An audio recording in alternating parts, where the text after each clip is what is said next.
Thank you. So welcome to our second Stop Food Waste Action Project solution session. So before we start, I'm just gonna go over what solution sessions are. So solution sessions are a spare where we can share hopes, dreams, needs, and wants to reimagine our schools for our communities. We want to share stories of solution-based community action projects that authentically meet the need to care for ourselves, our family, community, and the earth. We want to create dialogue and space to explicitly and innovatively create solutions that lead to a caring and climate resilient world for all. So we want to share, learn, collaborate, amplify voices, and take action. So what are we up to today? So we're going to start with a quick little welcome, and then we're going to go over community agreements, and then we'll jump in a panel discussion that we have with Nancy Deming, the Oakland Unified School District Sustainability Manager, and Annalisa Bellis, the Smart Cafeteria Initiative Coordinator at Stop Waste. And then we're gonna jump into a Q&A session with Nancy and Annalisa. So feel free to write your question in the chat or keep them for afterward. We'll jump back all together for a group discussion. And then we're gonna wrap up for today. I think it's a good time to just start with the questions that we have. And Annalisa, thank you for joining this panel today, just with the perspective of the Smart Cafeteria Initiative for Stop Waste. And we're just gonna start with quick questions. And first though, could you please introduce yourself to the group and just tell us a little bit more about the experience that you have working with school districts and cafeterias in particular? Sure. Yeah. Thanks. Happy to be here and to speak on behalf of our team today. Yeah, I've been working at Stop Waste since 2013, so for 8 years. And I actually started on the schools team, doing waste audits, going out into classrooms. I don't know how many waste audits I've done in the county, but maybe it's over 100, possibly, quite possibly. So I've definitely seen a lot of trash in every city in Alameda County at many different schools. So definitely have a good profile of waste stream in Alameda County schools. I also helped to develop some curriculum focusing on food waste reduction for 4th and 5th graders that we have that ended up turning into some awesome materials that we have on our website, along with some other lovely folks on the call here today. And we also work together with Nancy at OUSD and another grant partner to apply for a $500,000 grant to work to pilot a food recovery program in Oakland Unified School District a few years ago. So yeah, that's just a little snippet. That's awesome. Thank you. And just before we start, and please, everybody, you can add your answer to the chat also, but could you start by telling us one of your biggest, or just of one pet peeve related to school cafeterias? And please, everybody, like, write it out in the chat. Do you have any pet peeve when you're in a cafeteria and you're like, oh, we need to change this? Totally. Yeah, I mean, besides the waste, which you can see in my background here, is a picture of actual food waste that we collected from a waste audit at schools. I feel like my biggest pet peeve with school cafeterias is actually the fact that kids don't have that much time to eat, because it's like so much work and effort goes into, harvesting all the food and getting it to kids' trays and, all the production of getting kids, hundreds and thousands of kids in the state their meals. And then we only give them like 20 minutes to eat. It's kind of sad. So that's my biggest pet peeve. And everybody, thank you so much. Nancy, thank you for making it home. And I'm so thankful that you're here with us today, and you actually, perfect timing. You're right when we started. We just started with just a question on what's one of your biggest pet peeves that you have in the cafeteria. And I'm looking at the chat and I'm seeing, oh, yes, Ben talked about all the disposables that he sees. Plastics in plastic. Yeah, I know, definitely. And The kids, Angelina, I love it. Yes, the kids who doesn't stack their trays, of course. And Nancy, do you have any pet peeve? And also, could you just tell us a little bit more about yourself and your role with the Oakland Unified School District and beyond? Thanks, Hugo. Thanks, guys, for asking me to come and talk about this. Sorry for being late. Site visit took a little bit longer, and I'm like, traffic. So Nancy Deming, Sustainability Manager, Custodial Nutrition Services for Oakland Unified, and then grant work and contract work to work with any school district in Alameda County or Central Contra Costa Solid Waste Authority, all on the same kind of waste reduction and sorting programs for schools. Pet peeve, there's so many. I think just big picture, it's just the plastic wrap food. And especially when there's a fair amount of it and then there's not time to sort it, right? So it ends up going into the landfill. That I would say is my plastic wrap food in general. Like even from our central cooking kitchen, we had large bags of celery and they're these like shrink wrapped celery, and they had gone bad. So it's like, there's not time to break it apart.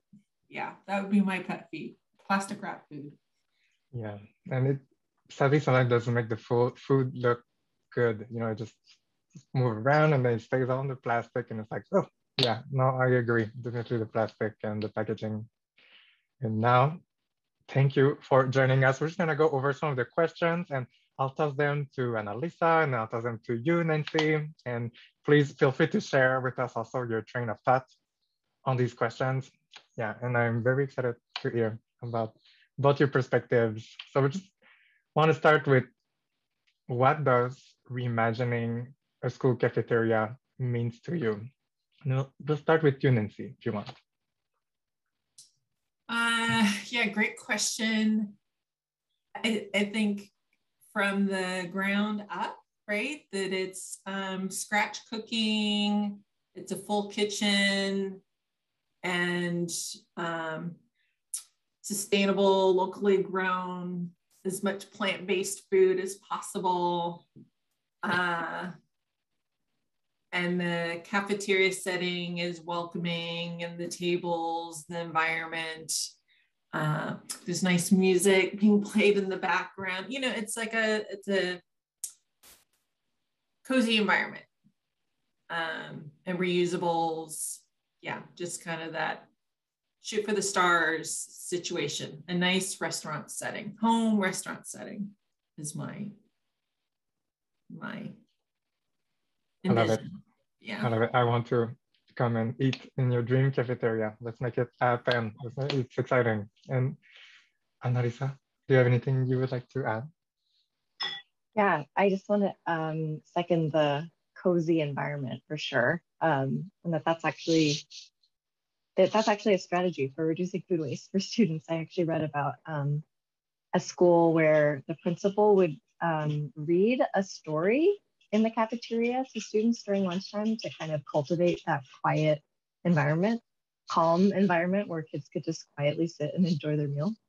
So that's definitely one way to reimagine the cafeteria. But something I also wanted to mention is I actually heard this, and it inspired me and it stuck with me. I heard it from I think it was actually a webinar with CEH talking about reusables. And there was a nutrition service director who was talking about, this was during COVID, and she was kind of projecting into the future, like what will happen post-pandemic, or what our school cafeteria is going to be like. And she actually posed the question of like, maybe the cafeteria is outdated. And I think she kind of, I don't remember the exact point, but I think she said that the school cafeteria is actually a pretty modern invention.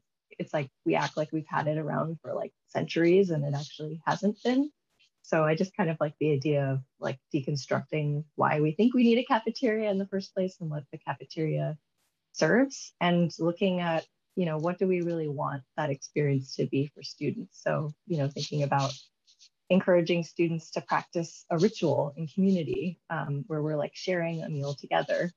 And I'm bringing in some of my personal experience here, but I had the opportunity to go visit a friend who was studying abroad in Hungary, and she was working in a school, and she brought me into their school. And they had a cafeteria there, but it was really cool to see the students. They had to like do family style eating, and they would go up to this window and get these like big bowls of soup and then bring it to the table and then like ladle it out for their classmates. And I just thought, wow, that's such a nice, like they're really having to like take care of their fellow classmates. And it was a calm, quiet environment. It wasn't like screaming and noisy.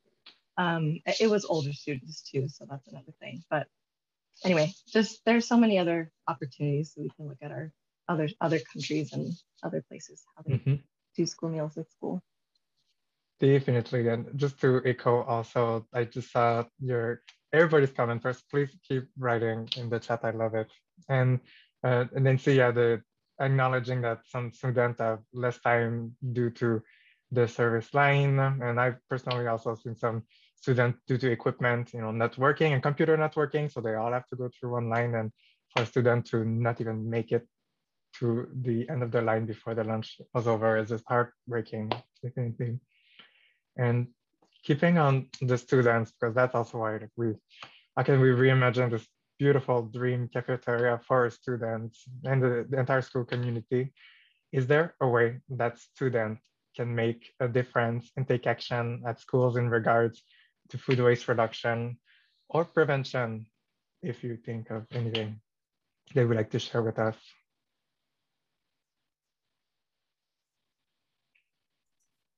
I'll go. Yeah, so I love this story for Oakland. Cleveland Elementary School, they have an eco-literacy class, and one of the kind of sponsored teachers wanted to do food miles tracking. And so Nutrition Services Director had done up a special Earth Day meal, and it was I forget what it was specifically, but the vegetable was asparagus. And so the kids did the whole food tracking miles for the entire meal. And little did the food service director know it was on the food miles. The asparagus was grown here, shipped to China, processed there, shipped to another country, done another processing, and then brought back to like somewhere else in the United States, and then shipped back here to California. So the food miles, I don't remember what the number was huge. And so the class presented the whole package of their project that they did to the director, and she was floored. She was just so upset. She was trying to do a nice meal, and it was Earth Day, and she's like, well, this doesn't work. And so with the students doing that research project, it got her heavily involved in sourcing food that was more local. And so she started kind of coordinating with Farm to School, and we passed some policies and got on board with being the first district to pilot the California Thursdays project with Center for Eco-Literacy. So then there's several years where we had every Thursday's meal was like 250-mile radius of Oakland was where the food was being sourced. And then because of that first it was once a month, and then once a week, and then it was starting to filter into other menu items throughout the week. And that was just all prompted by that student action project research, and that it was shared with the director to bring her awareness. So yeah, I think the student voice can be very powerful, and especially, during classroom projects. Yeah, that's my story. This is awesome. Thank you so much for sharing this. That's amazing. Yes, student voices, and just, this is amazing. And I'm just gonna skip to the next question because it totally relates, and I'll pass it to you, Annalisa. And what are your hopes and dreams for youth engagement around food systems at school, which totally connects with what you just shared with us, Nancy? Yeah, that's a good question. I know. I think actually that does tie in with Nancy just shared. One of my hopes for youth engagement around food systems is that engagement around where our food comes from, and being empowered to take action about that. And yeah, I just think that's, I mean, especially seeing our current times right now and hearing so much about like supply chains being disrupted, and we've experienced now, almost everybody, maybe, I don't know how kids remember this, but we'll talk about the times when the grocery shelves were empty, especially of toilet paper, but definitely also of food. And yeah, like that's definitely a wake up call for us, is to really look at our food system and really, yeah, savor like where our food comes from, and take action to make those systems work better for us, and to not squander the resources that we have when they do arrive to us. Yeah. Mm-hmm. I love it. And it connects to the next question again. Oh my God, everything, it's kind of funny. They're connecting, but because OU is the Oakland Unified School District has created a center. And, this is how beautiful that this center is, just what a crazy moment, a great moment to be able to have this, built now at this point. And I'm not sure if everybody on the call know about the Oakland Unified School District Center that was created. And this question is totally for you, Nancy, but could you just tell us a little bit more about what the center is and all the new possibilities that it opened up to the district, and if it also helped with, pivoting with, just this pandemic and everything that's been tossed at, the big challenges that happen in the school district? Yeah, so the center is a new state-of-the-art, from the ground up, central cooking kitchen. So in the past, the district has had 2 central cooking kitchens, but they were built and just way beyond capacity. So it was a lot of already chopped processed food that would come into the central cooking kitchen and then sent out. So like, all right, if it's going to be chow mein, the cabbage would already be chopped up. Whereas with the center, everything, produce would be coming in bulk, and then we would be processing. So we could be bringing in imperfect produce. We could be, it'll all be more scratch cooking, to where then the quality of the food will be drastically increased and fresher. And then with the center, so there's the educational team. And so then they bring on field trips and host interns, high school students, to be educated about food and nutrition and the nutrition services program. Over the summer, we had our first high school interns that came through, and their main project through the course of the time to have at the end was to come up with a menu, some menu items that could actually be incorporated into the district's menu. And these items were phenomenal. And a couple of them, they're like, okay, we could potentially put this into the menu. One of the teams got offered jobs from a couple of the judges. They were exceptional, and just very professional, but like, right, like what Annalisa is saying about like that student engagement, that's hands-on. There's a 3rd grade class that came through 2 weeks ago, and I was thrilled because that evening the teacher emailed me asking me about milk cartons and what the center had shared with them about where they go. And I'm like, this is so awesome, right? Like we're radiating out to the teachers and students. And then the other component to the center is an educational farm. So there is now a lot of food growing. So there's a series of raised beds that are flourishing. And then there's this huge plot of land that in the near future will be all built out. We'll be doing on-site composting. Well, we start on-site composting with a vermiculture. And my end goal is that we don't have composted any organics material hauled away. We're going to keep it on site and turn it into compost. Yeah. that's the center. That's awesome. Giving students real life experiences. That's really, really great. And just thinking of the work that is happening in Alameda County, like we're in California, we're in the Alameda County, just looking nationally what is being done. I'm just very inspired of the work that is being done here, especially with both of you. I've been doing such, pioneering, so much amazing work. And that leads to the next question of what are some creative solutions that you have piloted or that are still on your to-do list? You can both jump in. Okay, I think I can jump in.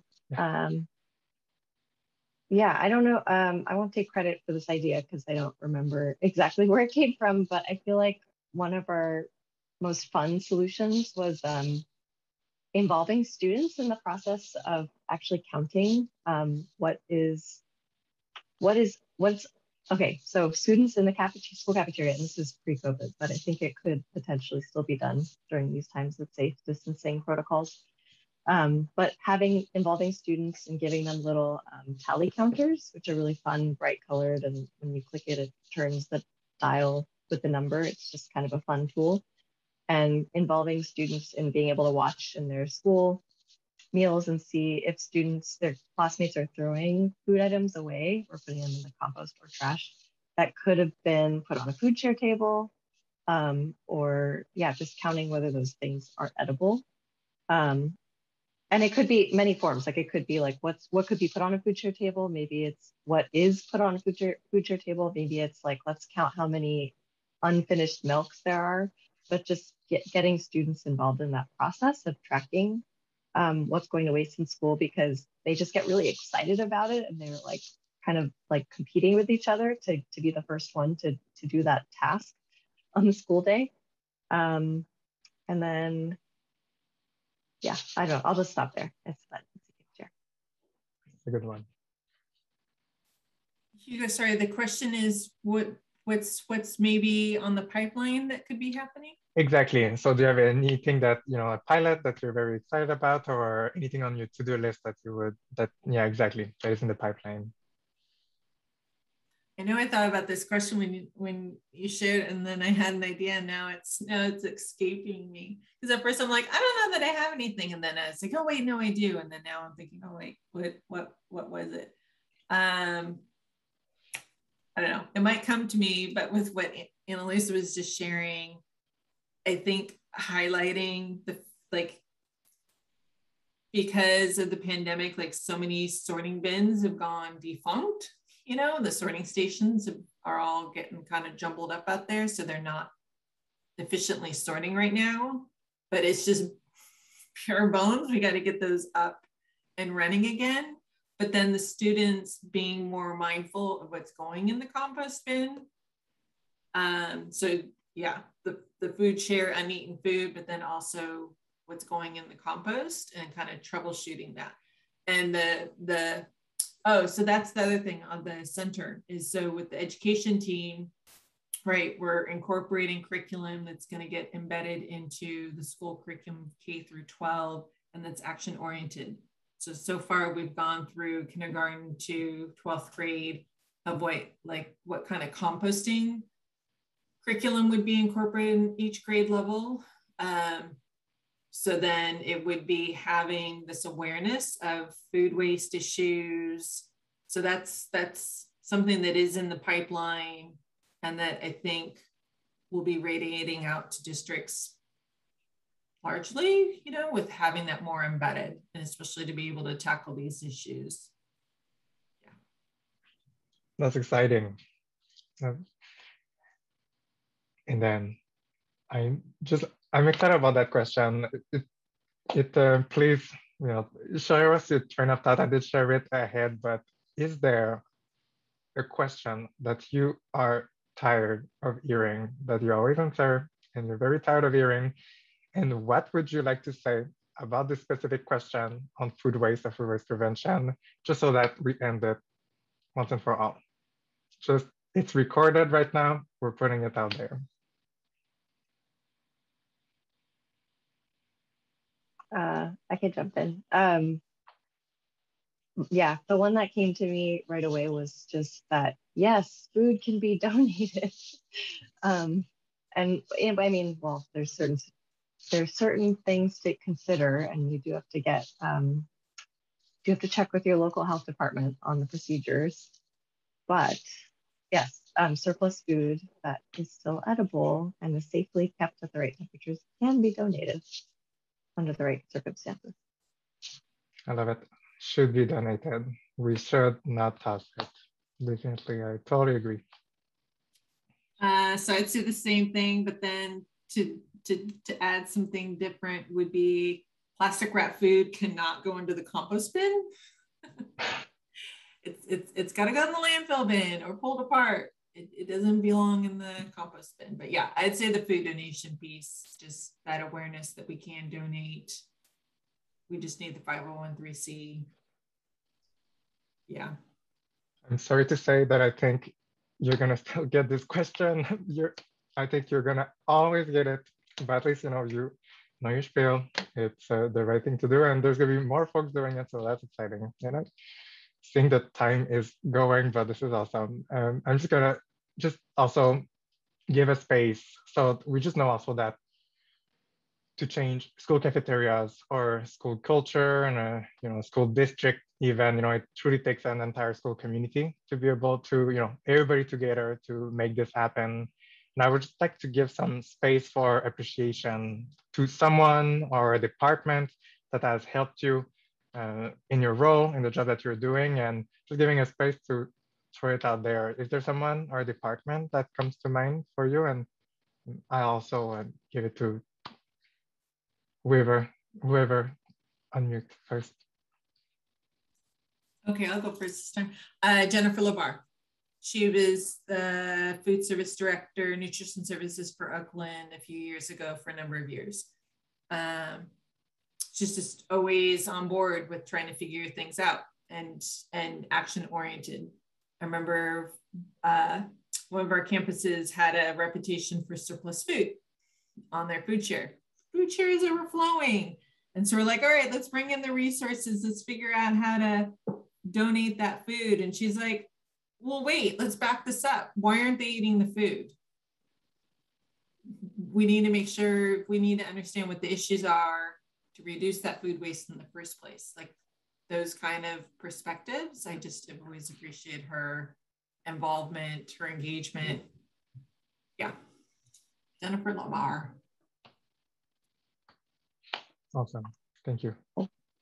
For me, it's a list of people, and I know I'm missing so many, but yeah, it's like everybody from like teachers to custodians to sometimes they call them LPSs or the lunch monitors, school principals, but a couple names that came to mind were Colleen Moore, who's a teacher at Joaquin Miller Elementary in Oakland, who was super supportive of food donation. And I mean, she was really supporting it before we even came to her with our grant work. Rupa Krishnan and Utsa Ray in Fremont, who started doing food donation at Fremont Unified as parents, and they're still doing it today, I think. And Senna Gaddy from Livermore, who was also so supportive of having us coming in to do food waste lessons, their science classes in Livermore. So yeah, those are just a couple that came to mind right away, but there's so many more than we could possibly list. So much, definitely. And then just to close out the panel portion, and we have more questions, but please, we want everybody to jump in also so that we can discuss and ask also. You and Alisa and see some questions, but with all that we've talked today, is there something that would be good for folks to take a step as a next step? Just the next step for folks after the conversation we had today.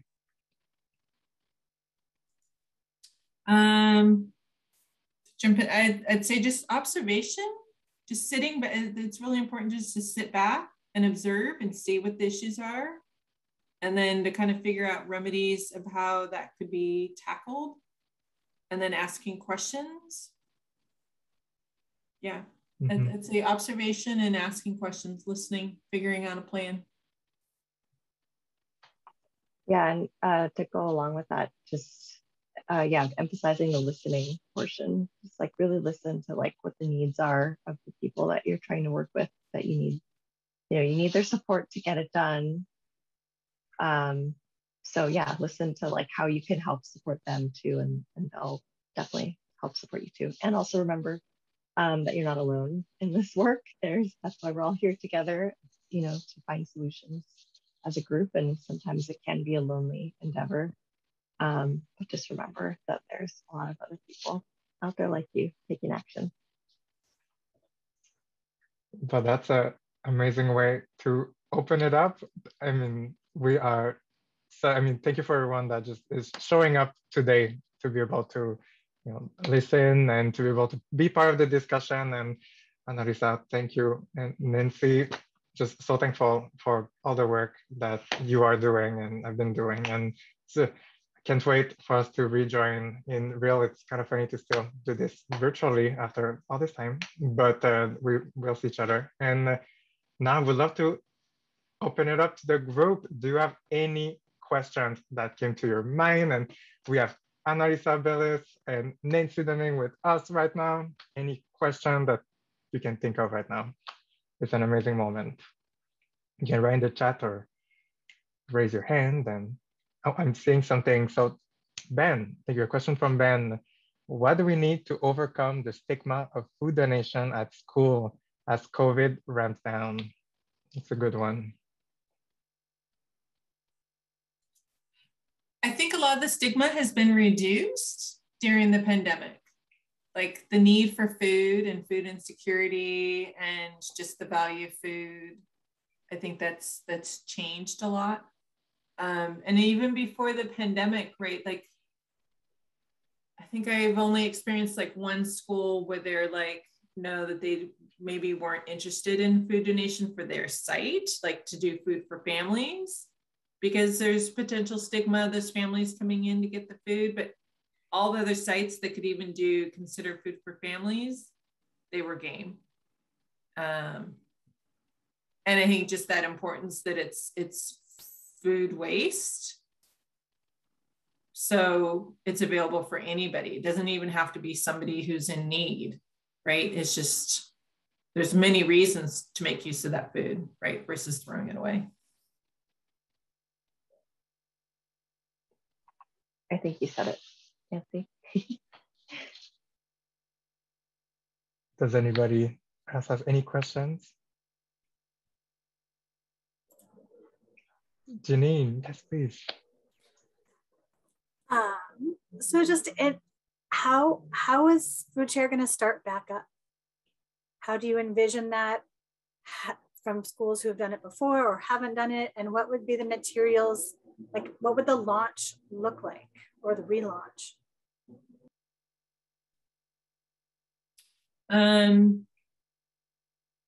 As far as I know, there are still some schools that have food share happening off the grid. they're just being cautious about it. I think still encouraging the take it to go is a priority, right? That the student could keep their own item. And then for food share, part of it is just getting our support from Alameda County Environmental Health. And so they're still on the fence as far as if we can bring food share back. And then it's up to each district to decide what they want to do. I know there's other counties and states that have food share going. There's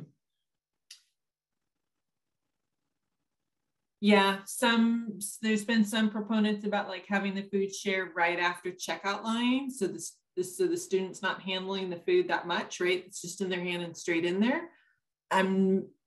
Unless if it's a site where like middle school, high school students, fine. But from like an elementary point of view, I like the idea that it goes to the table with them. So they have a chance to think about eating it versus just dropping it off. And especially that peer pressure thing, right? You see their friends all dropping off the apple. Okay, they might too, or they might actually decide to eat. I'm I'm still in question how I feel about food share being brought back. That's why I'm eager to hear back from our environmental health team to see what they say. And with the work that I do in Contra Costa, I put the same question to that health department and I haven't heard back from them yet either. So eager to see what the experts say. Yeah, and I would just also put out there that, I mean, so some people can combine, like mostly we combine the two ideas of like food share, meaning like you put, uneaten food on a table and then someone else can take it. And that's the classic pre-COVID food share. But there's also opportunity, maybe there's an opportunity to think about just using the food share. Maybe it's not called food share anymore, but maybe it's called something else where it's just that opportunity to capture what students aren't going to eat, like, a banana that's, it's got its own edible peel, and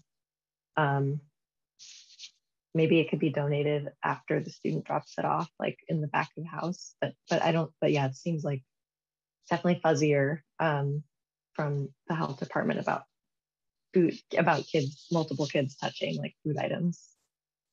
So we're still waiting to hear back. Yeah. Well, just going to follow up. Just in the meantime, if there's, anything printed that would say, hey, here's some ideas until we hear back. Here's some options.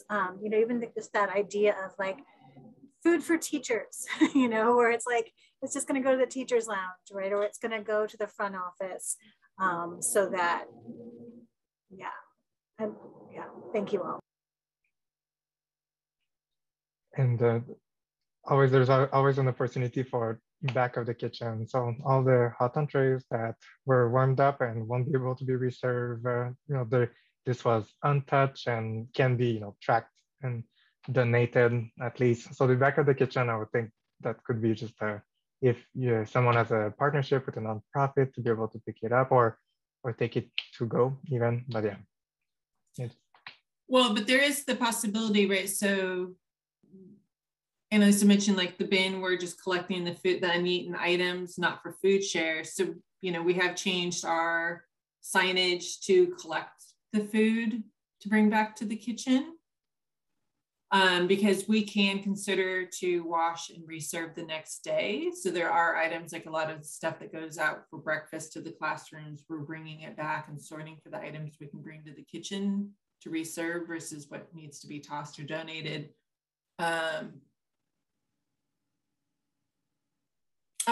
The environmental health has approved like any items that the students have touched, like in that uneaten food bin, can be donated. They're fine with that.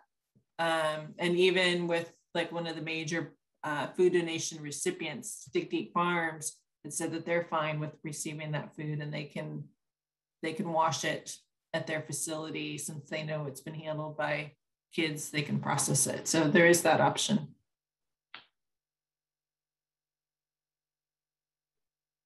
That's awesome. Does anybody else has a question or anything to bring up even to the group? I think I'm going to dovetail a little bit on Janine's as in my parent hat too. I think one of the victories and appreciations is for the children that we have trained to put things on the food share table. And even though it's not a food share table, they're trying to figure out how to save it. And that's, we've been sharing stories, Janine's been sharing stories about like kids really wanting to share and it just doesn't feel right. So the question is, if you're a parent volunteer, are you actually protected by the Good Samaritan Law? And if you're going to dumpster dive that trash, what do you think? Does that Good Samaritan Law protect parents who are taking food from potentially the landfill that's decent food? It's really happening. So I just want to hear your opinion. But that's not food donation if they're dumpster diving. Yeah, I guess it's not official dumpster diving, but it's like on a table and then they just sweep it into their bag. Oh, but then so we're not in compliance. So California, Good Samaritan wouldn't. The USDA and California Department of Education requires that we go through a 501(c). So at that site, if we've assigned a 501(c), it's a blanket for the district, for all the schools or individual schools. Like if that school has a PTA and they set up the food donation and food service department for the district approves it, and the site's under a food donation program, then we can donate the food to the families. But it's got to go through a food donation program, and we have to have a 501(c) that's signing off. Otherwise, we're not in compliance with the state and USDA. What about, I've seen some districts that they just have it out and then the families just know it's there and they just put it in their baby carts, in their baby carriages. Like, does it have to go through that 501(c) process, or can they access that? So I consider that just off the grid, you know, stuff that's happening under radar and that's been happening for a long time, but it's not in compliance from the state's perspective. So that 501(c) is critical.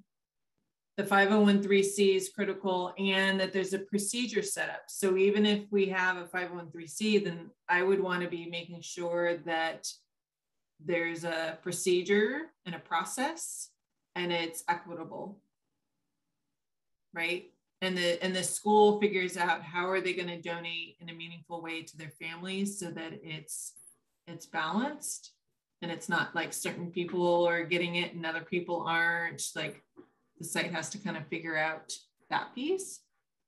And the food service department has to be approving of it. Because in theory, some of that stuff, if it was off of the food share, you know, some of those items might be able to come back to the kitchen. It's just got to be through procedure and a process, ideally, right?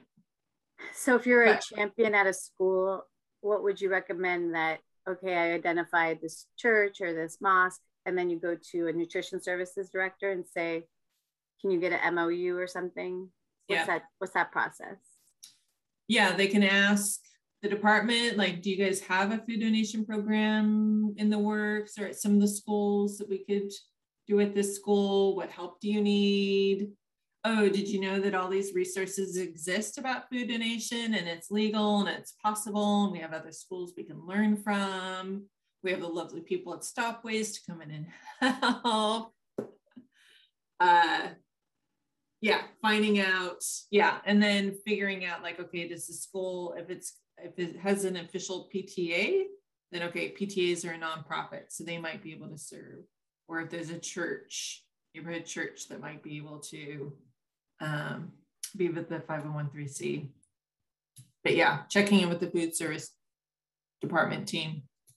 Got it. Thank you. Just to follow up on that, Nancy, do you have a MOU template that you could share with the group or with Angelina, you know, just so, you know, to be able to have a template, to be able to have something approved more quickly?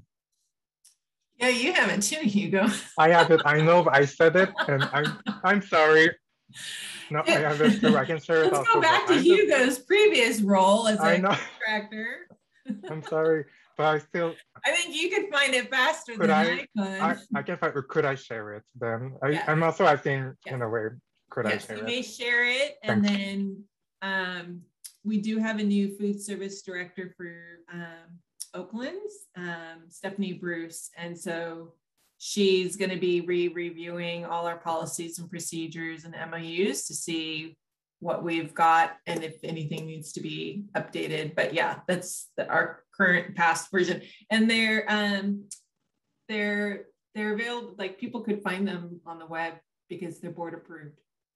I wonder, maybe take some digging, but yes, you can share those ones that we have.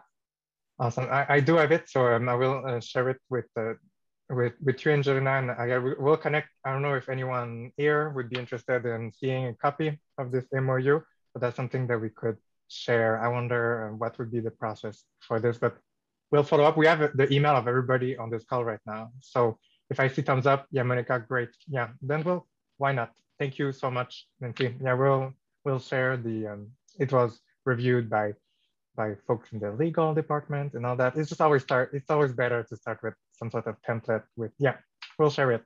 Awesome. And then does anybody else has, and it is 4:52. I want again to thank you, Nancy, and Gina, and Anarisa, I apologize. This discussion is so insightful. As a follow-up to Janine's in the chat, can you just repeat like what, like Nancy, that the law is SB 1383, it's 2024 where school districts will be required to have a 501(c)(3) for food recovery. Is that correct? They need to have, the district will have to have a food donation recipient. They need to have a partner. They have to have an agreement. That could be an MOU, that could be a Google document. They just have to have something in place identifying who their nonprofit partner, their food recovery organization partner is, or partners is.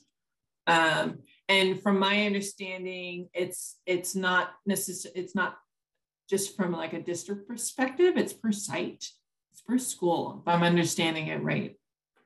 Because in the last call, there's where they're talking about like the possibility of getting waivers to not be held accountable. They're talking about the Navy base, the military bases, and like each building.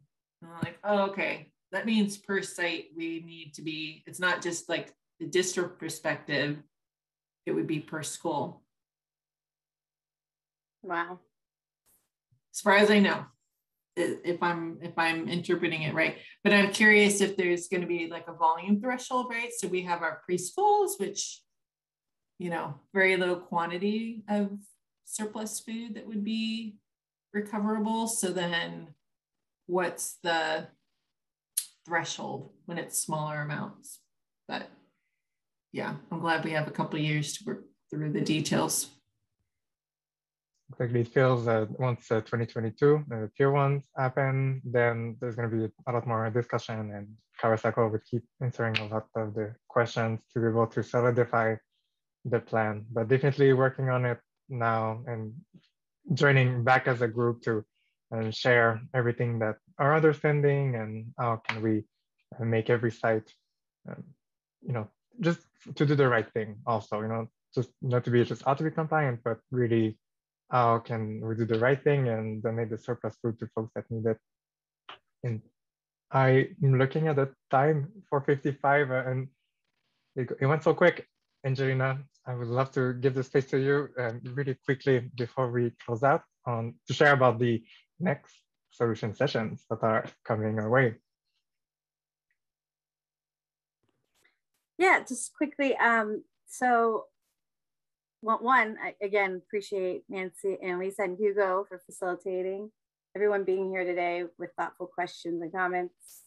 And we're going to continue our monthly session for climate action solutions. And we'll have one of our special guests will be one of our teachers who piloted the climate solutions platform with the 3rd grade class, Ms. Friedheim, and how that really was part of the work where her students became climate activists. And they revealed at the last solution that she actually had a greater impact than some of the high schools, her 3rd graders. So we're gonna see what she did and learn from her. And we're also on the 28th, we're gonna have our first Stop Waste Literati elementary school healthy competition. So we're hoping 2 representatives from 2 elementary schools who will be competing to look at how their families can take action against single-use plastic through a litter-free world challenge and the Literati platform. That's the 28th. That's awesome. Thank you. And just to give a little plug, in a month for the 3rd Stop Food Waste Solution session. Oh, and Jenny unmuted. I'm sorry. And then Ben Schleifer will also be presenting, not to be missed, Center for Environmental Health on the 28th as well. He has a plethora of things to share, and he'll be our guest speaker. Do you want to say anything, Ben, real quick about that? Okay. Sorry. So I just want to again appreciate Nancy and Annalisa for joining this panel conversation, and just a little plug for in a month, save your calendars and please share it with everybody you know. We'll be doing a similar type of panel, but with students, and we'll ask their perspective of how can they've been taking action. And I'm super excited to see you all. And I hope Annalisa and Nancy, you'll be back with us and to be able to hear about the students. I think that's all we have. It's 4:58. Does anybody have anything to say before we go?